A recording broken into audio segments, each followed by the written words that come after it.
네, 그 앞에 우리 예상 문제 중에 6번까지 같이 풀어봤고요. 그다음에 7번 같이 풀어볼 차례입니다.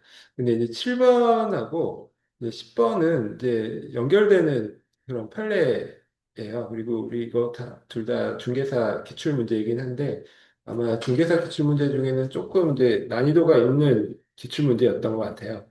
그리고 이제 7번과 10번이 거의 이제 취지가 비슷한 판례이기 때문에 7번과 10번을 한번 같이 이어서 한번 설명을 드리도록 하겠습니다. 일단 먼저 7번을 같이 보시면요. 담보목적 가등기 말소 의무와 피담보 채무의 변제 의무는 동시행 관계에 있다. 이게 이제 틀린 지문입니다. 이 판례에서는 이 두 가지를 동시행 관계에 있지 않다라고 보고 있어요. 이게 어떤 의미냐면요.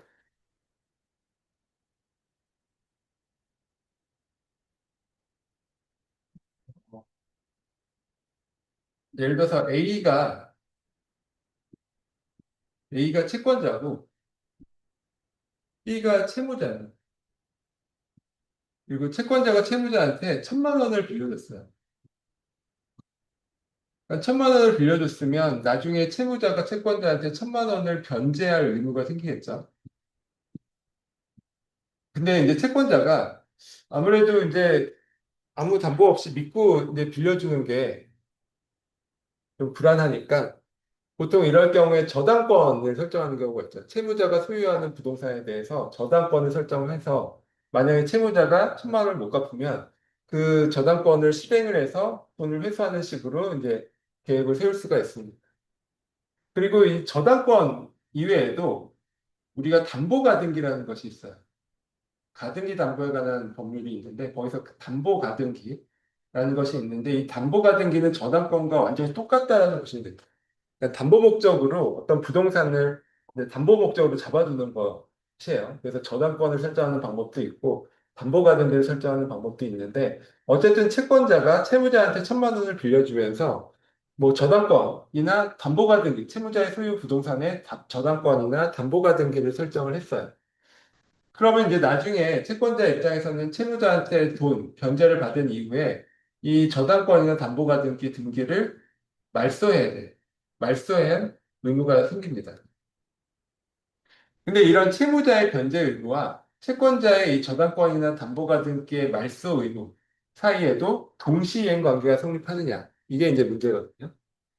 그러니까 이게 실제 대법원 판례인데, 채권자가 채무자한테 1,000만 원 갚아라, 변제해라, 라고 이제 청구를 했더니, 채무자가 채권자에게 그러면은 동시이행으로 이 저당권, 담보 목적으로 잡아놨던 저당권이나 담보가등기도 말소해라. 동시에 말소하면 나도 1,000만 원을 동시에 변제하겠다. 이렇게 이제 주장을 했다는 거예요. 이게 가능하냐? 여기에 대해서 우리 대법원 판례에서는 그렇게 동시행 관계를 주장할 수 없다라고 보았습니다. 그 얘기는 뭐냐면 채무자가 1,000만 원을 먼저 갚아라 이런 뜻이에요. 채무자가 1,000만 원을 먼저 변제를 하고 그럼 채권자 입장에서는 1,000만 원을 변제받으면 그 후에 저당권 등기를 말소 또는 담보가 등기를 말소하면 되는 것이지 이거를 처음부터 채무자가 1,000만 원을 갚으면서 동시에 항변권으로 저당권도 동시에 말소해라. 뭐 이렇게 주장할 수는 없다. 이런 취지이거든요. 그래서 다시 읽어보시면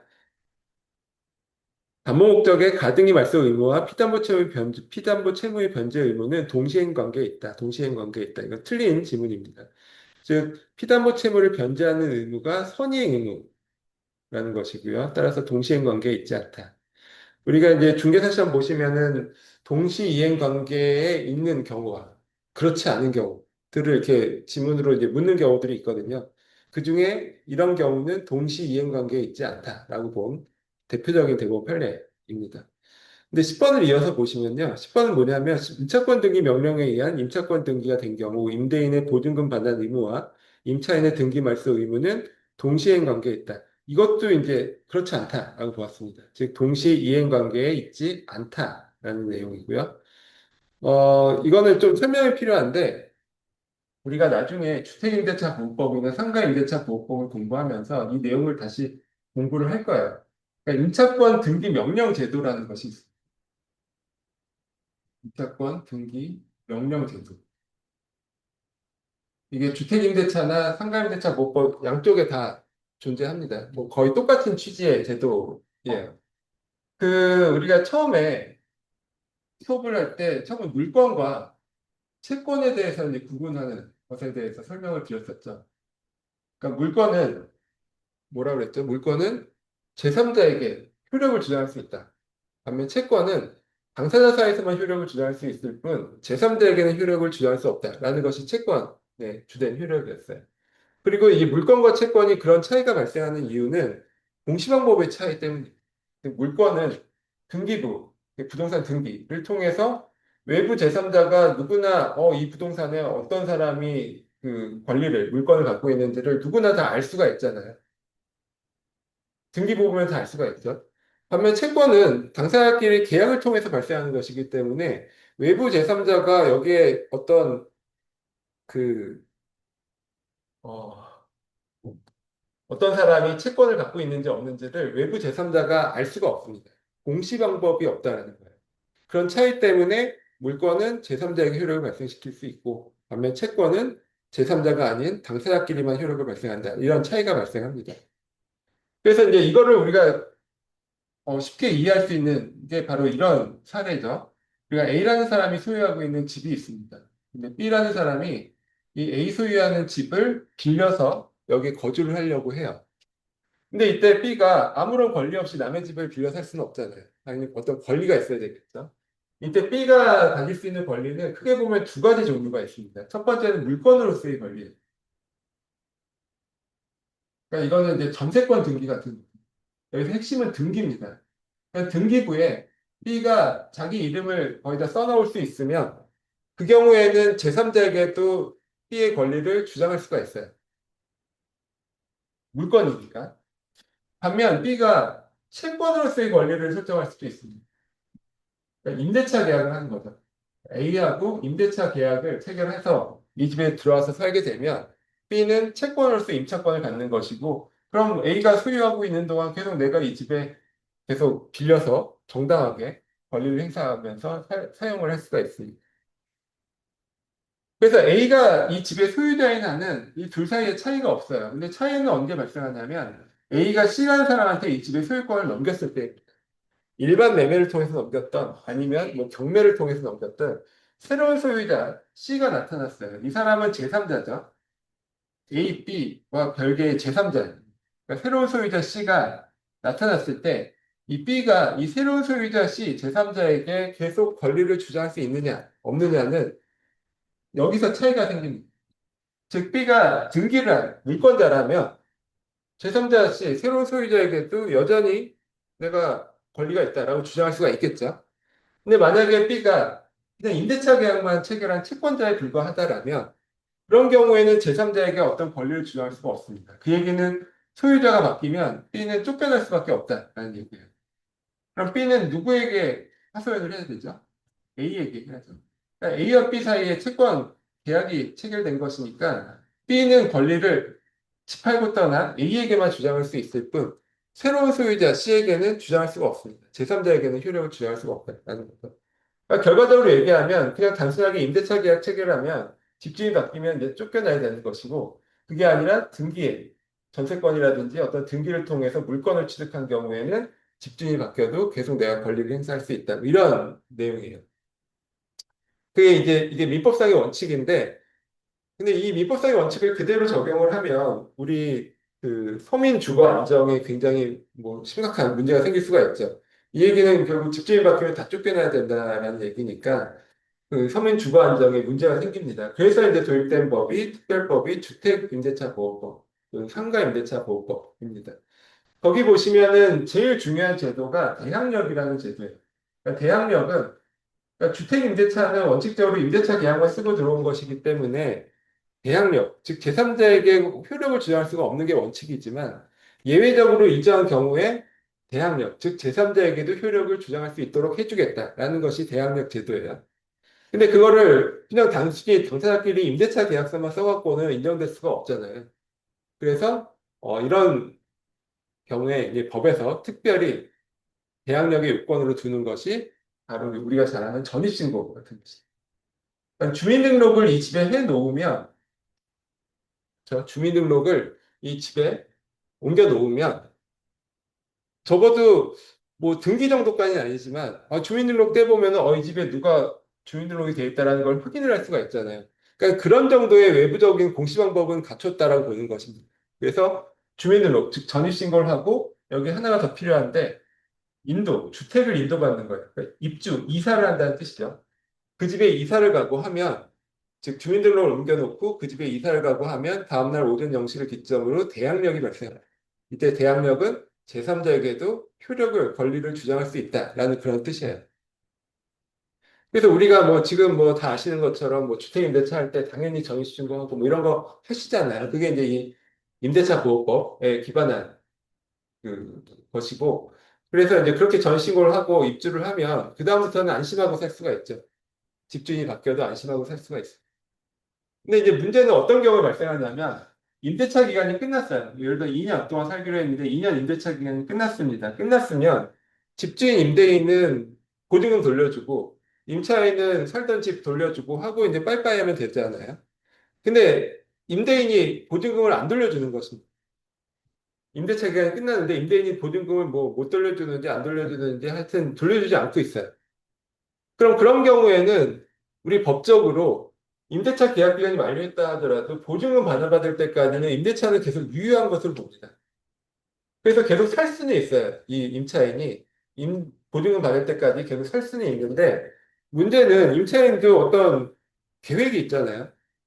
내가 이거 만기되면 딴 집에 뭐 임대차 계약을 해서 딴 집으로 지금 이사를 가려고 준비를 하고 있는데 임대인이 돈을 안 주는 거예요. 그럼 그럼 일단 내가 계획이 있으니까 딴 데를 먼저 이사를 간다. 라고 해버리면 문제가 뭐냐면 기존에 갖고 있었던 대항력이 소멸해 버립니다. 우리 이제 주민등록이라든지 전신고, 인도, 뭐 주택의 인도 이런 대항력 발생 요건은 대항력의 발생 요건이면서 동시에 대항력의 효력 존속 요건이기도 합니다.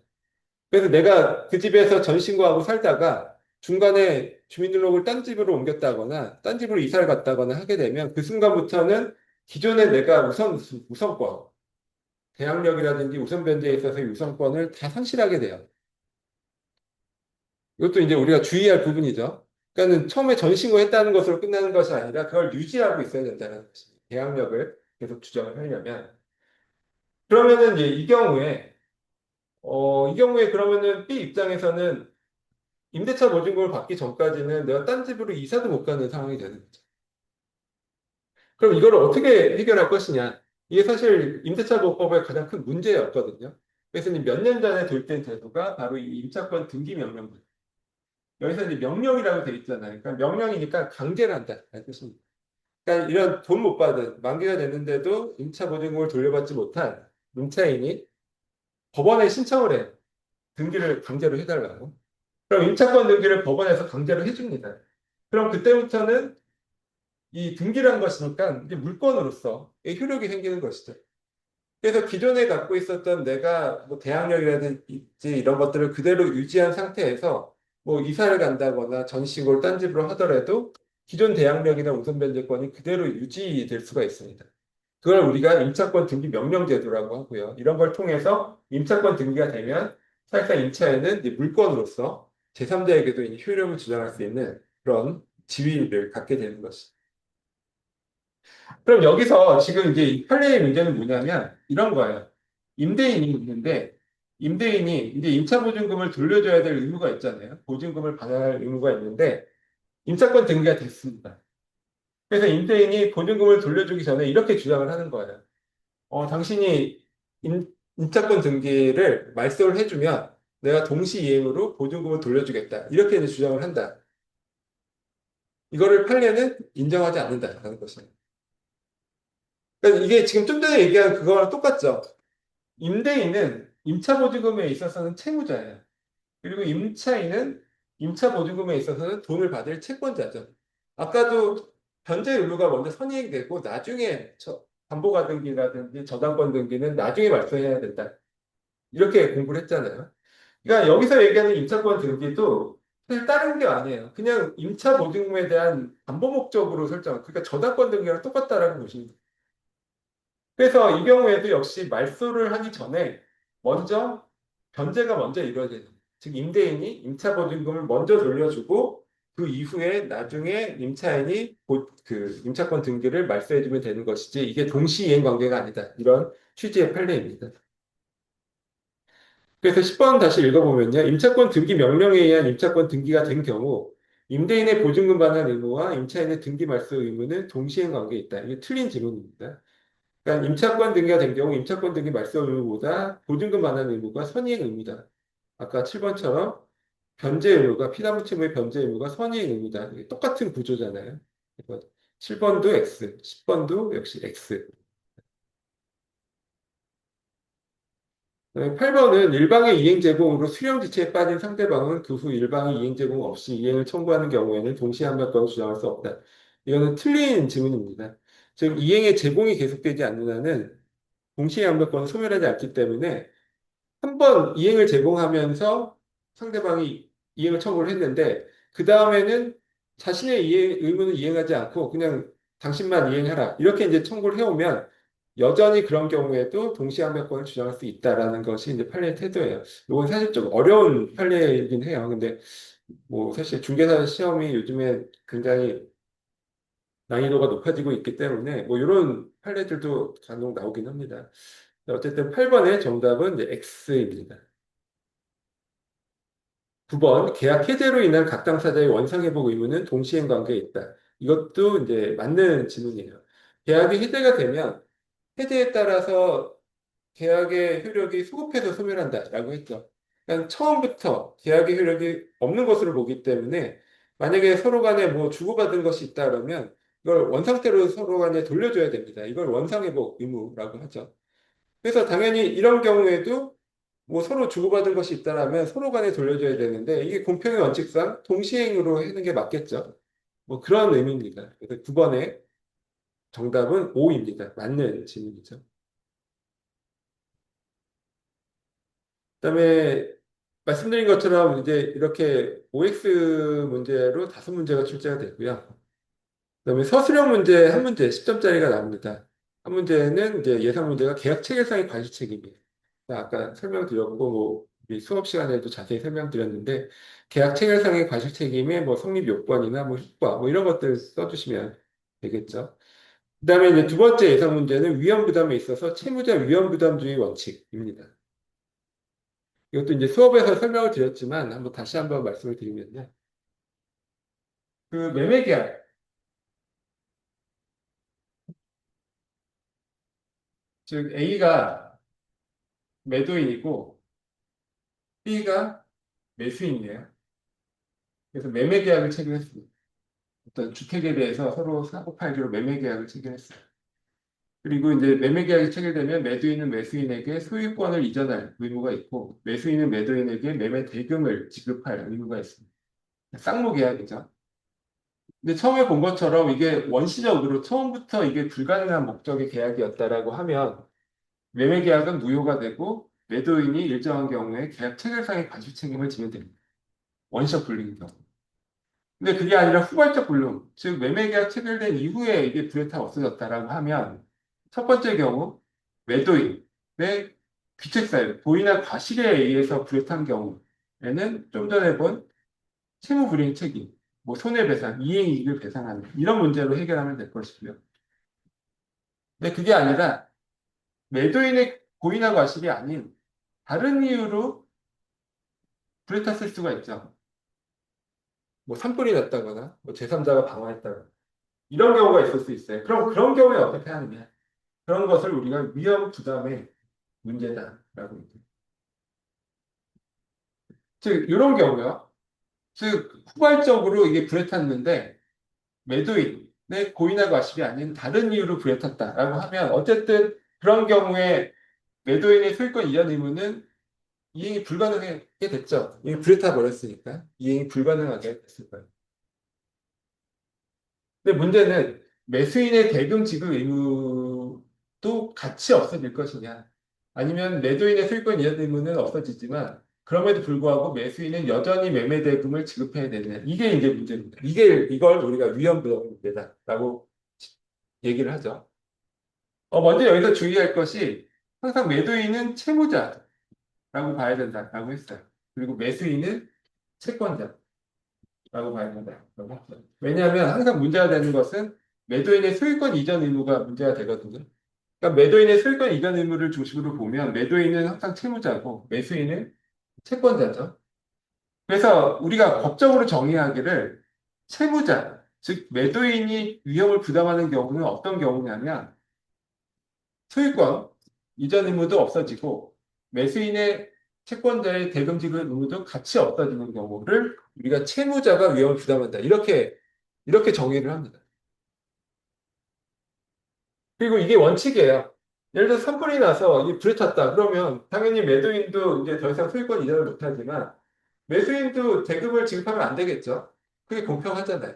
그러니까 우리 이제 그냥 상식적인 내용이에요. 우리가 채무자 위험 부담 뭐 이렇게 거창하게 표현을 해서 어렵게 느껴지지만 계약 체결된 이후에 이 불이 타서 없어졌다. 그리고 이게 매도인의 고의비책이 아니라 뭐 산불이나 제3자의 방화로 불가능하게 됐다라고 하면 매도인의 소유권 이전 의무와 매수인의 대금 지급 의무가 같이 없어지는 것이다. 그리고 이것을 우리가 채무자가 위험을 부담한다. 즉, 매도인이 위험을 부담하는 경우다라고 그렇게 부릅니다. 이게 원칙이고요. 근데 예외가 있습니다. 그러니까 후발적으로 이게 불가능하게 됐는데 그 원인이 매수인, 즉 채권자의 고의나 과실로 불에 탔다거나 또는 매수인, 채권자의 수령지체 중에 당사자 쌍방의 귀책사에 없는 책임 없는 사유로 불에 탔다거나 즉 채권자가 수령지체하고 있는 중에 산불이 나서 불에 탔거나 이런 경우죠. 그런 경우에는 채권자가 위험을 부담한다 라고 법에 나와 있어요. 채권자가 위험을 부담한다. 즉 매수인이 위험을 부담한다라는 뜻이고요. 이때 매수인이 위험을 부담한다라는 뜻은 매도인의 소유권 이전 의무도 없어지지만 그럼에도 불구하고 매수인 채권자는 매매 대금은 지급해야 된다라는 뜻입니다. 물건은 안 받지만 돈은 줘야 된다. 이것을 매수인, 즉 채권자가 위험을 부담하는 경우로 우리가 그렇게 법적으로 정의를 하고 있어요. 그래서 뭐 채무자 위험 부담에 대해 쓰라 그러면 뭐 대충 뭐 이런 내용들을 이제 써주면 되죠. 제가 뭐 올려드린 그 자료 파일에도 뭐 자세히 나와 있고요. 뭐 인터넷 검색해 보셔도 뭐 자세히 나와 있으니까 뭐 서술형 예산 문제 어차피 둘 중에 하나 나오거든요. 그래서 뭐 두 가지를 다 뭐 모범 답안을 만들어 오셔서 뭐 쓰셔도 되고 뭐 시험 보실 때 그때 찾아서 쓰셔도 되고 뭐 편하실 대로 하시면 될 것 같아요. 어쨌든 이제 위에 OX 문제에선 5문제, 그리고 서술형 문제에서는 1문제 해서 총 30점 만점으로 이제 중간고사 출제가 됩니다.